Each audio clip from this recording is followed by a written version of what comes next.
కృష్ణాంజనేయులు గారు political analyst వీరు మరి కాసేపట్లో మనతోటి జాయిన్ అవుతారు. ముందుగా అజయ్ కుమార్ సజ్జా గారు గుడ్ మార్నింగ్. ఏంటి స్టీల్ ప్లాంట్కి సంబంధించి చంద్రబాబు నాయుడు అనరాని మాటలు అనేశారు, చంద్రబాబు నాయుడు వైట్ ఎలిఫెంట్ అన్నారు, అక్కడ ఉన్నటువంటి కార్మికుల మీద ఇష్టానుసారం మాట్లాడారు, సో ఆ కార్మికుల వేదనకు గురి చేశారు. ఇది ప్రైవేటీకరణ వైపు వేస్తున్నటువంటి అడుగు. నిన్నటి నుంచి కాదు, ఒక 2-3 రోజులుగా చంద్రబాబు నాయుడు ఎప్పుడైతే మాట్లాడారో ఆ రోజు నుంచి వైఎస్ఆర్ కాంగ్రెస్ పార్టీ సోషల్ మీడియాలో, ట్విట్టర్ హ్యాడ్స్లో అన్నిట్లో కూడా కనిపిస్తున్నటువంటి ఒక పోస్టర్ ఇది. ఏమంటారు సార్? గుడ్ మార్నింగ్ రాజు గారు, మీకు ప్యానెల్లో ఉన్న ప్యానలిస్ట్కి, అదేవిధంగా ప్రైమ్ లైన్ వీక్షకులందరికీ కూడా. సార్, మీరు స్టార్టింగ్లో ఒక పాయింట్ కోట్ చేశారు రాజు గారు. ఏ ప్రభుత్వ వ్యవస్థలో అయినా సరే 1 గంట సమయం లేటుగా వస్తే వాళ్ళకి ఏమి జీతాలు కట్ చేయరు, కానీ ప్రైవేట్ రంగ సంస్థల్లో మాత్రం 10 నిమిషాలు లేట్ అయినా సరే దానికి వాళ్ళు సమాధానం చెప్పుకోవాల్సి వస్తుంది అని చెప్పేసి. సార్, అది వాస్తవం. ఏ ప్రభుత్వ రంగంలో అయినా సరే, ఏ ఉద్యోగి అయినా సరే అతను బాధ్యతగా పనిచేయాలి. ఎందుకంటే ప్రభుత్వం అతనికి ఒక బాధ్యతనిచ్చింది. ఇది ఒక ప్రభుత్వ రంగం అంటే ఇది మన పబ్లిక్ మనీ, ట్యాక్స్ తోటి నడిచే ప్రభుత్వ రంగం కాబట్టి వీటిని మీరు బాధ్యతగా పని చేయించాలా, పని చేయాలి అని ఒక ఆలోచనతో ఆ రోజు సిఐఏ సమ్మిట్ చివరి రోజు కూడా చంద్రబాబు నాయుడు గారు సిఐఏ సమ్మిట్ గురించి, వచ్చిన పరిశ్రమల గురించి, పెట్టుబడుల గురించి మాట్లాడుతున్న సమయంలో ఒక జర్నలిస్ట్ ఆ రోజు స్టీల్ ప్లాంట్ గురించి, అసలు అది సందర్భం కూడా కాదండి, బట్ ఆ సమయంలో స్టీల్ ప్లాంట్ గురించి మాట్లాడినప్పుడు చంద్రబాబు నాయుడు గారు ఒకటేసారి చెప్పారు. ఎన్నిసార్లు చెప్పాలి మీకు, ఇది ప్రైవేటీకరణ జరగదు అంటే. అక్కడ ముఖ్యంగా ఏం చెప్పారు ఏంటంటే అండి, ఏ జర్నలిస్ట్ అయితే క్వశ్చన్ అడిగారో ఆ జర్నలిస్ట్కి ఏమైనా నువ్వు పని చేయకపోతే నీకు జీతాలు ఇస్తారా అని అడిగాడు. అక్కడ స్టీల్ ప్లాంట్ ఉద్యోగులు పని చేయకపోతే వాళ్ళకి జీతాలు ఇస్తారా అని ప్రశ్నించలేదు సార్. జస్ట్ ఎగ్జాంపుల్ చెప్పారు, నువ్వు పని చేయకుండా ఖాళీగా కూర్చుంటానంటే నీకు జీతాలు ఇస్తారా ఎవరైనా అని మాట్లాడటం జరిగింది.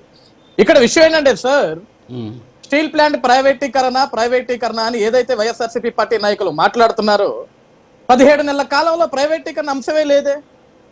నిజంగా ప్రైవేటీకరణ జరిగేదే ఉంటే ఎందుకు సార్ కేంద్ర ప్రభుత్వం మనకి 12,000 కోట్ల రూపాయలు ఇవ్వాలి? ఎందుకు సార్ ఆంధ్రప్రదేశ్ రాష్ట్ర ప్రభుత్వం 2,600 కోట్ల రూపాయలని ఈరోజు వాటర్ ఛార్జెస్ కానీ, ప్రాపర్టీ ట్యాక్స్ కానీ, ఎలక్ట్రికల్ ఛార్జెస్ కానీ ఇవన్నీ ఎందుకు వదిలేసుకోవాలి? ఈరోజు ప్రైవేటీకరణ చేసే దిశ ఉన్నప్పుడు కేంద్ర ప్రభుత్వం మాత్రం 12,000 కోట్ల రూపాయలు ఎందుకు ఇవ్వాలా? స్టీల్ ప్లాంట్కి అవసరం లేదు కదా. 12,000 కోట్ల రూపాయలు ఇచ్చి సాయం చేసి ఉన్న స్టీల్ ప్లాంట్ నడిపించండి. ఇట్స్ ఏ గోల్డ్ మైన్, దాన్ని మనం వదులుకోకూడదు, జాగ్రత్తగా చూసుకోవాలి అని ఒక ఆలోచనతో కదా ఈరోజు మనం పని చేపిస్తుంది.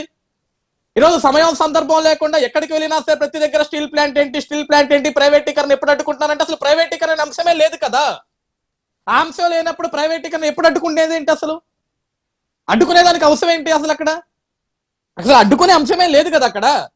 గతంలో జగన్మోహన్ రెడ్డి గారు గవర్నమెంట్ ఉన్నప్పుడు సార్ అదే విశాఖ స్టీల్ ప్లాంట్ దగ్గర 30%, 20% పనులు నడిచేటివి, కానీ ఈరోజు 80% పనులు నడుస్తున్నాయి అక్కడ. అవన్నీ వీళ్ళకి అర్థం కావటల్లా.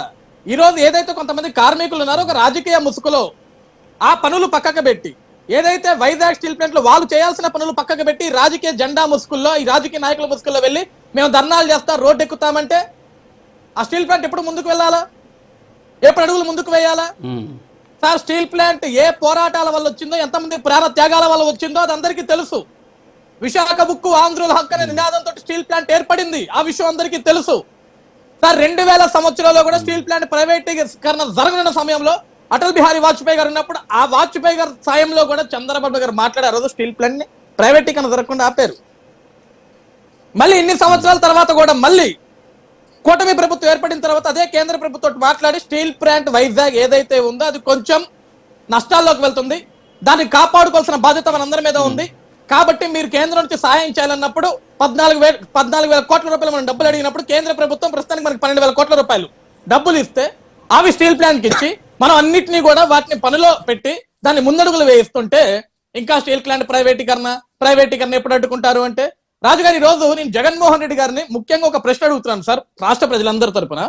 నిజంగా స్టీల్ ప్లాంట్ అనేది ప్రైవేటీకరణ జరుగుతుంది అని ఆయనకు నిజంగా అనిపిస్తే ఈ 17 నెలల కాలంలో ఆ వైజాగ్ స్టీల్ ప్లాంట్ ముందు కూర్చొని ఒక టెంట్ వేసుకొని ధర్నా చేయాలి సార్. ఆయన పడుకోవాలి అక్కడ, బెంగళూరులో పడుకోవటం కాదు, వైజాగ్ స్టీల్ ప్లాంట్ ముందు పడుకోవాలి వెళ్ళి. ఇది ప్రైవేటీకరణ జరగనివ్వకుండా నేను పడుకుంటా, అవసరమైతే నేను ప్రాణత్యాగం చేస్తా, మన నిరాహార దీక్ష చేస్తా అని చెప్పి అక్కడ కూర్చోవాలా. ఈ రోజు ఈ రాష్ట్రానికి పరిశ్రమలు వస్తున్నాయి, పెట్టుబడులు వస్తున్నాయి, మంచి మంచి భవిష్యత్తు వస్తుందని మాట్లాడుతుంటే ఇవన్నీ కూడా టాపిక్ డైవర్ట్ చేయాలని చెప్పేసి ఏదో ఉన్నది లేనట్లుగా ఒక అభూత కల్పన చూపించాలని చెప్పేసి ప్రైవేటీకరణ. కేంద్రం ఏమైనా పిచ్చిదా సార్? కేంద్ర ప్రభుత్వం ఏమైనా పిచ్చోళ్ళ? ప్రైవేటీకరణ చేసే స్టీల్ ప్లాంట్ ఎందుకు 12,000 కోట్ల రూపాయలు డబ్బులు ఇవ్వాలి వాళ్ళు?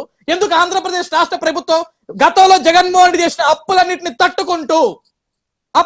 తట్టుకుంటూ జగన్మోహన్ రెడ్డి సర్వనాశనం చేసిన రాష్ట్రాన్ని ఈ రోజు మళ్ళీ బాగు చేస్తూ మళ్ళీ 2,100 కోట్ల రూపాయలు ఈ రోజు మనం వదులుకోవాలా?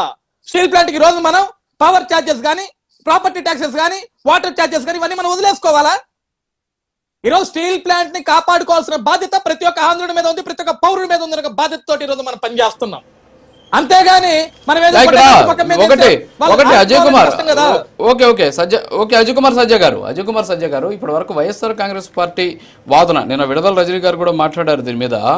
32 మంది ప్రాణాలు త్యాగాలు చేసి తీసుకున్న విశాఖ స్టీల్ ప్లాంట్ని ప్రైవేటు పరం చేసేందుకు చంద్రబాబు నాయుడు ప్రయత్నిస్తున్నాడు. ప్రభుత్వ ఆస్తులు ప్రైవేట్ వాళ్ళకి అప్పచెప్పేసి వాళ్ళు సొమ్ములు చేసుకోవడమే చంద్రబాబుకు ఉన్నటువంటి ఫిలాసఫీ, ఆయన చెప్పే సంపద సృష్టి అని చెప్పేసి ఆమె వ్యాఖ్యలు చేయడం జరిగింది. అలాగే YSR Congress party social media official ట్విట్టర్లో కూడా భారీ ఎత్తున అసలు ఏం జరిగింది ఏంటి అని చెప్పేసి వాళ్ళు రాసినటువంటి పరిస్థితి. సో మీరు చెప్తున్నారు 12,000 కోట్లకు సంబంధించి ఏ విధంగా అది ఆ ప్యాకేజ్ ఇచ్చారనేది కూడా అందరం కూడా చూసినటువంటి పరిస్థితి. ఐ థింక్ రివైవల్ ప్యాకేజ్ అనుకుంటాను అది బహుశా ప్యాకేజ్ కూడా ఇచ్చినటువంటి పరిస్థితి. మరి ప్రైవేటీకరణ చేయాలి ఇవ్వాలి అనేటటువంటి పరిస్థితి ఏదైతే ఉందో అలాంటప్పుడు మీరు చెప్పినట్టు ఆ డబ్బులు ఇవ్వాల్సినటువంటి అవసరం లేదు. సరే వైఎస్ఆర్ కాంగ్రెస్ పార్టీ వాళ్ళు మాట్లాడుతున్నటువంటి మాటలు మీ దగ్గర ఆన్సర్ ఉందా? కాదు, ఇప్పుడు రాజు గారు, ఇప్పుడు విడుదల రజనీ గారు కూడా ఇప్పుడు ప్రభుత్వ ఆస్తులన్నింటినీ ప్రైవేట్ వాళ్ళ చేతిలో పెట్టి చంద్రబాబు నాయుడు సంపద సృష్టించుకోవాలనుకుంటున్నాడు, అతను సొమ్ములు చేసుకోవాలని మాట్లాడుతున్నారు. సార్ ఇప్పుడు వీళ్ళకి అన్ని అనుమానాలు ఉన్నప్పుడు నేను ఏమన్నాను, వీళ్ళకి 11 మంది ఎమ్మెల్యేలు ఉన్నారు జగన్మోహన్ రెడ్డి గారితో కలిపి, 2-3 ఎంపీలు ఉన్నట్లున్నారు, అదే రాజ్యసభ మెంబర్లు కూడా ఉన్నారు కదా. జంతర్ మంతర్కి వెళ్ళి ఢిల్లీలో కూర్చొని ధర్నా చేయమని చెప్పండి సార్.